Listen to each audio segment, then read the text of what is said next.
I will continue to track the developments here, but shifting focus now. Amid the ongoing debate in southern states over the imposition of Hindi, the Maharashtra government has announced plans to make Hindi mandatory under the national education policy. Hindi will become a compulsory third language for students of classes 1 to 5 in Marathi and English medium schools. The new curriculum will be implemented in a phased manner, beginning with Class 1 in the 2025-26 academic year and expanding to all classes by 2028-29.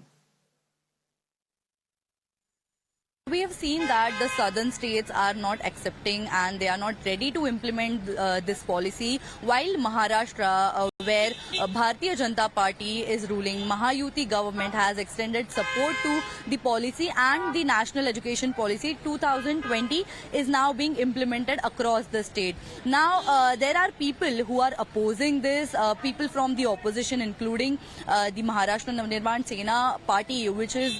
focusing only on Marathi language, Marathi people's rights, and as well as opposition leader Vijay Wadettiwar has also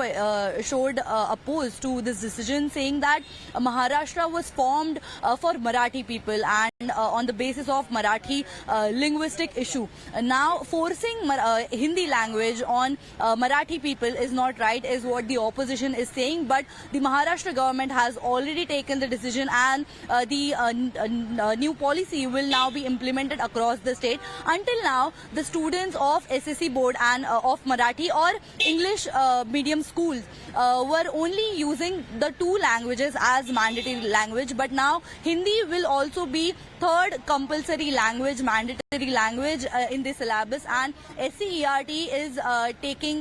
the notes and are now working on the teachers training as well as the syllabus curriculum, how the Hindi language can be added to it, and the syllabus and curriculum is now being changed accordingly. This is the first academic year 2025 to 2026. After the summer vacations are over, the first batch of first standard will be having third subject as Hindi as a mandatory subject, which until now was only limited to English or Marathi.